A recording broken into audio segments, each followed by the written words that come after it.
ada bersamaku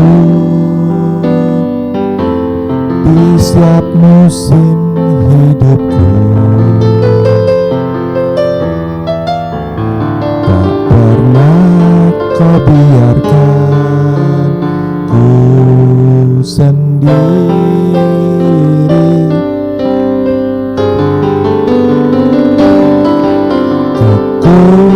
Kekuatan di jiwaku adalah bersamamu.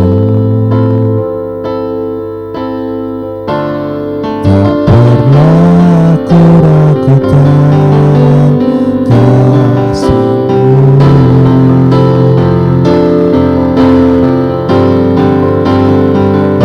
Bersamamu Bapa, ku lewati semua. Perkenanan-Mu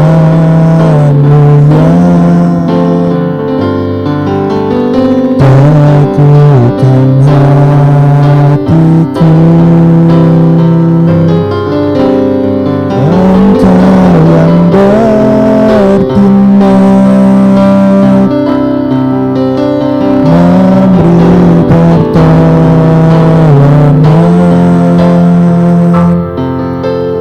Anugerah-Mu besar melimpah bagiku.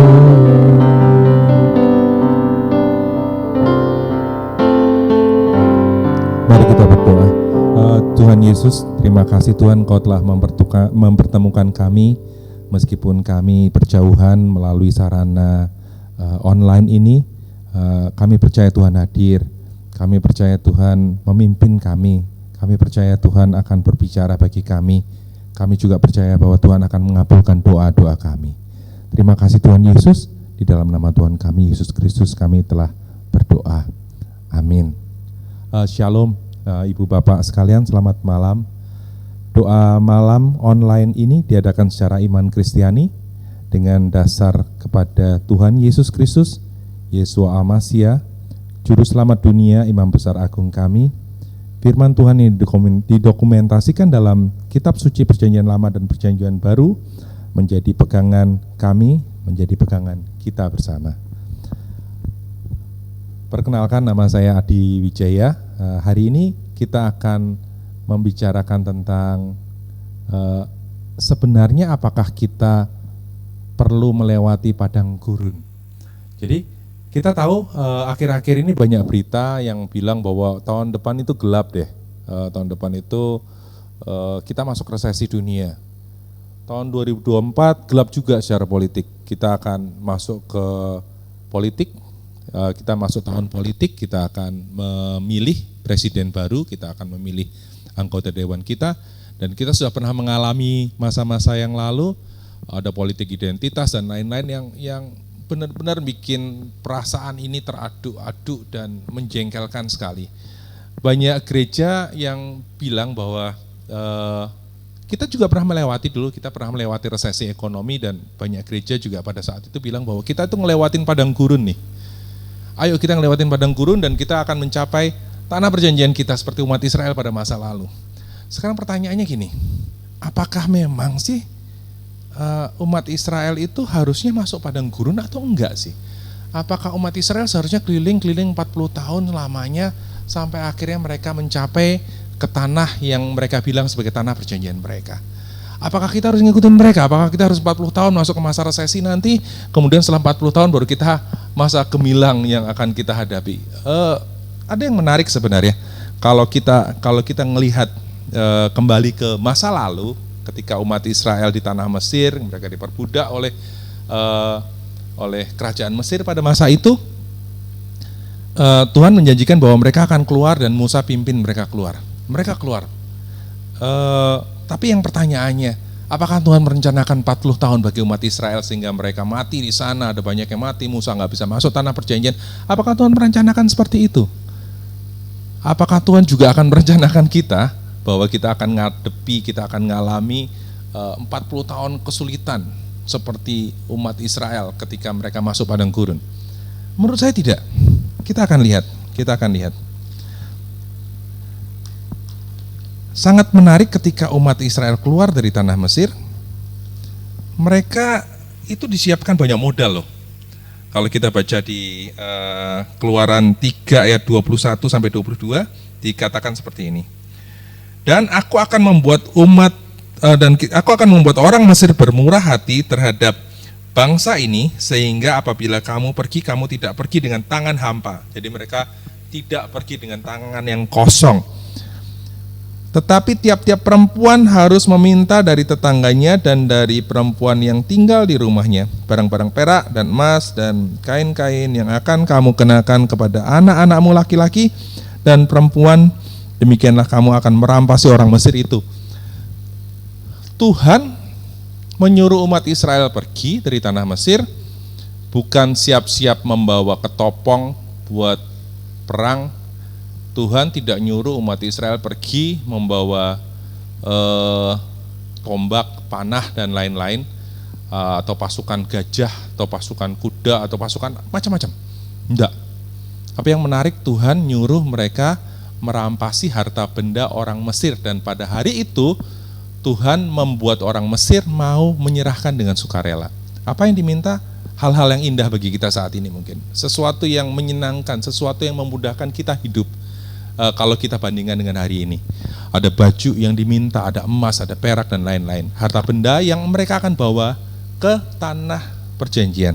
Jadi kita lihat bahwa mereka cuma nyiapin itu. Tuhan ngasih modal buat umat Israel. Kemudian yang menarik juga, umat Israel itu tidak pernah disiapkan. Tadi saya sudah sampaikan, tidak pernah disiapkan untuk perang. Iya memang di ayat Keluaran 13 ayat 12 dan Keluaran 13 ayat 17 dikatakan. Keluaran 13 ayat 18 dikatakan, tetapi Allah menuntun bangsa itu berputar melalui jalan di padang gurun menuju Laut Tebrau dengan siap sedia berperang. Berjalanlah orang Israel dari tanah Mesir. Siap sedia berperang bukan berarti mereka bawa senjata dan kemudian mereka siap untuk perang lawan Firaun. Kenyataannya ketika mereka tahu bahwa pasukan Firaun mendekat, apa yang mereka lakukan? Mereka ketakutan. Karena mereka memang tidak disiapkan buat perang. Mereka cuma pegawai. Mereka cuma kuli bangunan. Kita tahu bahwa mereka disuruh bangun kan, mereka disuruh ngumpulin jerami, mereka nggak pernah latihan militer. Yang punya kemampuan militer mungkin cuma Musa. Dan Musa pun juga baru pulang dari pelarian sebenarnya. Tidak ada kesempatan untuk melatih mereka untuk berperang.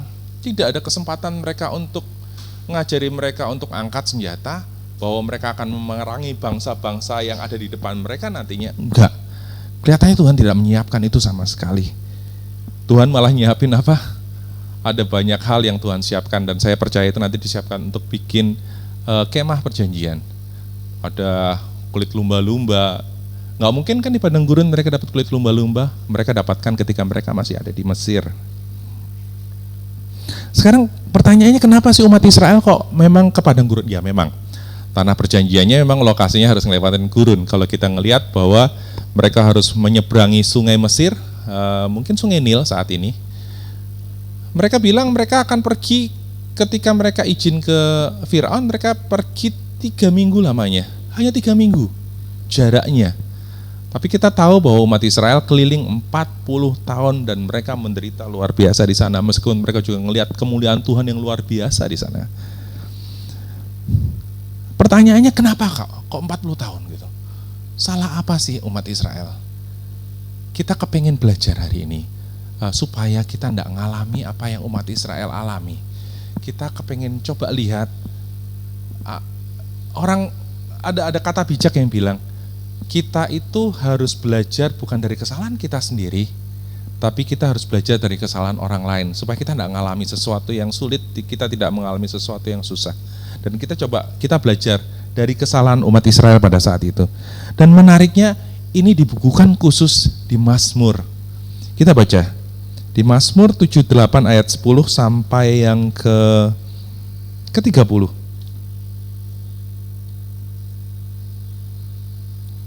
Sampai ke yang 32 bahkan.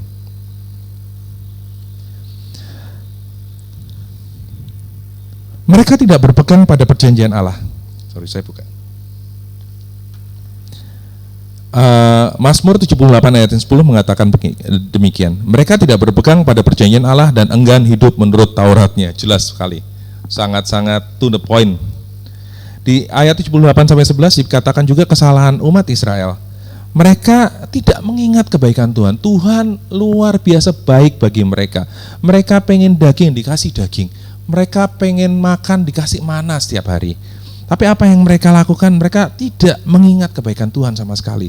Mereka keluar dari tanah Mesir, mereka ngelewatin Laut Tebrau, mereka tidak dibasmi oleh tentara Firaun pada saat mereka menyeberang sungai Laut Tebrau. Tapi mereka lupa. Mereka melupakan pekerjaan-pekerjaannya dan perbuatan-perbuatannya, Tuhan Allah, yang ajaib yang telah diperlihatkannya kepada mereka. Penulis Mazmur menulis demikian. Kemudian yang menarik lagi, mereka juga memberontak. Mereka suka berontak. Mereka tidak taat pada otoritas. Mereka maunya jalan sendiri. Di 78 ayat yang ke-17 dikatakan demikian. Tetapi mereka terus berbuat dosa terhadap Dia dengan memberontak terhadap Yang Maha Tinggi di padang yang kering. Bayangkan, Tuhan Allah yang membantu mereka keluar dari tanah Mesir, membawa mereka ke tanah perjanjian mereka. Kemudian malah berontak, tidak nurut mereka. Mereka nggak mau ngikutin apa yang Tuhan mau atas hidup mereka. Dan lebih gilanya lagi, mereka mencobai Tuhan. Kita baca di Mazmur 78 ayat yang ke-18 sampai 19. Mereka mencobai Allah dalam hati mereka. Ini penulis Mazmur benar-benar kelihatannya pada saat itu mereka juga jengkel banget ngelihat. Berarti penulis Mazmur itu mengingat masa lalu dari nenek moyang mereka, nulisnya dengan to the point banget. Mereka mencobai Allah dalam hati mereka dengan meminta makanan menuruti nafsu mereka. Mereka berkata terhadap Allah, sanggupkah Allah menyajikan hidangan di padang gurun? Coba, ngentengke banget. Jadi mereka tahu, mereka udah ngelihat sesuatu yang luar biasa Tuhan lakukan sebelumnya, dan mereka hanya sekedar makan pun mereka sudah mencobai Tuhan. Mereka tidak percaya pada Allah juga. Kalau kita dibaca di Mazmur 78 ayat 20 sampai 22, mereka bilang gini, Mazmur berkata seperti ini. Memang ia mukul gunung batu sehingga terpancar air dan membanjir sungai-sungai, tapi sanggupkah ia memberikan roti juga? Minta air, minta roti juga. Atau menjadikan daging bagi umatnya. Sebab itu ketika mendengar hal itu, Tuhan gemas, api menyala menimpa Yakub, bahkan murka bergejolak menimpa Israel. Sebab mereka tidak percaya pada Allah dan tidak yakin akan keselamatan daripadanya. Mereka juga serakah. Mereka makan dan menjadi sangat kenyang. Ia memberikan kepada mereka apa yang mereka inginkan. Mereka belum merasa puas, sedang makanan masih ada di mulut mereka. Penulis Mazmur menuliskan nenek moyang mereka yang demikian jahat di pandangan mata Tuhan. Terus pertanyaannya gini, oke, umat Israel pada masa itu, meskipun Mazmur tidak hanya menuliskan tentang kejadian yang ada ketika mereka keluar dari tanah Mesir, ada beberapa kejadian yang lain yang dituliskan juga di sini. Tapi mereka menuliskan kesalahan-kesalahan umat Israel yang terjadi pada saat itu. Sekarang pertanyaannya gini, apakah kita harus lewat 40 tahun lewatin padang gurun? Apakah Tuhan menyediakan padang gurun yang begitu lama kita harus lewati, yang harus kita kalahkan, seolah-olah itu jadi hukuman bagi kita sebelum kita mendapatkan perjanjiannya? Menurut saya tidak. Tuhan sudah menunjukkan pada kita bahwa ada hal-hal yang Tuhan tidak mau kita lakukan seperti umat Israel lakukan. Tuhan tidak mau kita terlalu serakah. Bukan terlalu serakah aja Tuhan gak mau. Tuhan tidak mau kita tidak memegang perjanjian Tuhan. Tuhan mau kita taat pada Dia. Tuhan mau kita mengingat kebaikannya. Tuhan itu baik, benar baik bagi kita. Tuhan mau kita mengingat itu. Kita mengingat bahwa Tuhan itu baik. Segala sesuatu yang dilakukannya itu adalah baik. Bila kita berpikir itu tidak baik, berarti ada sesuatu yang salah bagi kita. Tuhan mau kita berpikir bahwa Tuhan itu baik. Apalagi kesalahan umat Israel waktu itu, sehingga mereka harus ngelewatin padang gurun. Mereka memberontak tadi. Janganlah memberontak. Manut, nurut. Tuhan punya otoritas atas kita. Tuhan punya aturan. Tuhan itu raja. Dia memimpin kerajaan. Namanya kerajaan itu ada aturan. Ikutin aturannya. Tuhan mau itu. Dan jelas kita percaya pada Allah. Kita kenal Dia. Siapa Dia? Raja segala raja. Pencipta bumi ini. Penguasa segalanya. Dan jangan cobai Dia. Saya yakin kalau kita lakukan ini, kita tidak melakukan seperti yang umat Israel lakukan pada masa itu. Percayalah, padang gurun itu hanya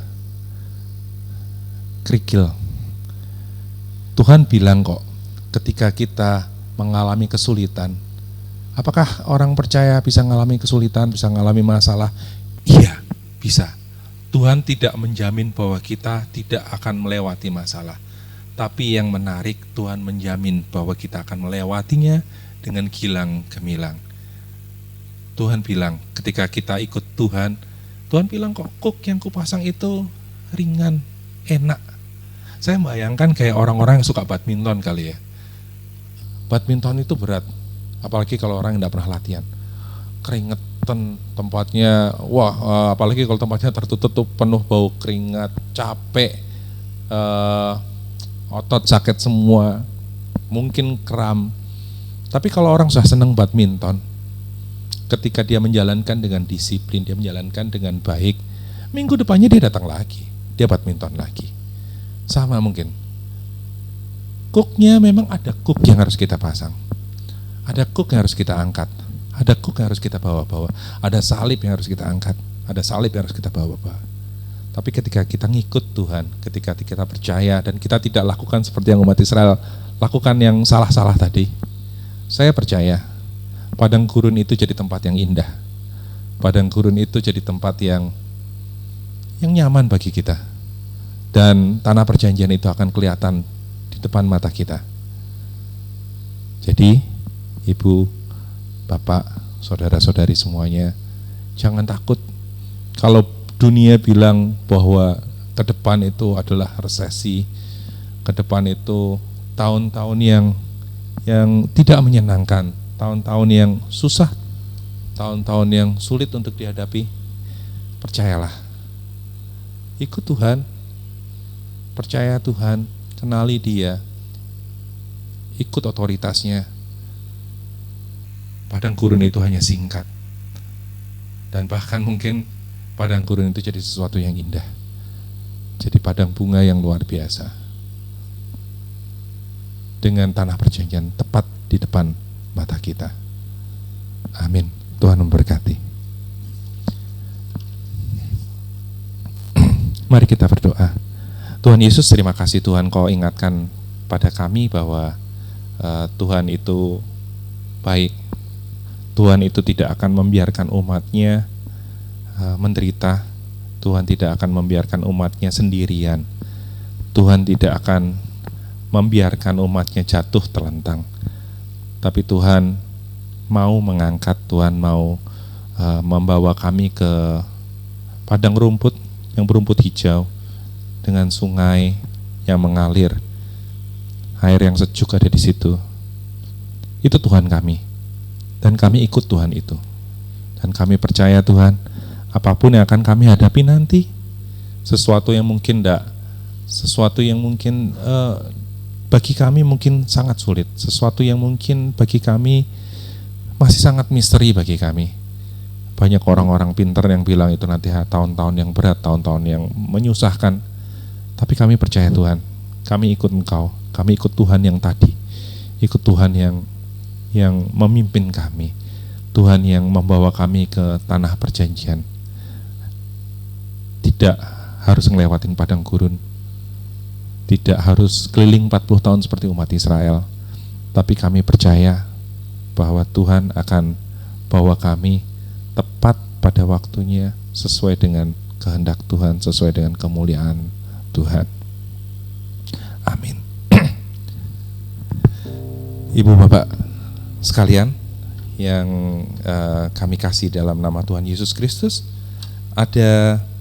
masih ada beberapa nama-nama yang kita harus doakan karena sedang mengalami kelemahan tubuh mereka, dan ada juga beberapa yang kita harus dukung dalam doa karena masalah atau permasalahan atau problem yang sedang mereka hadapi.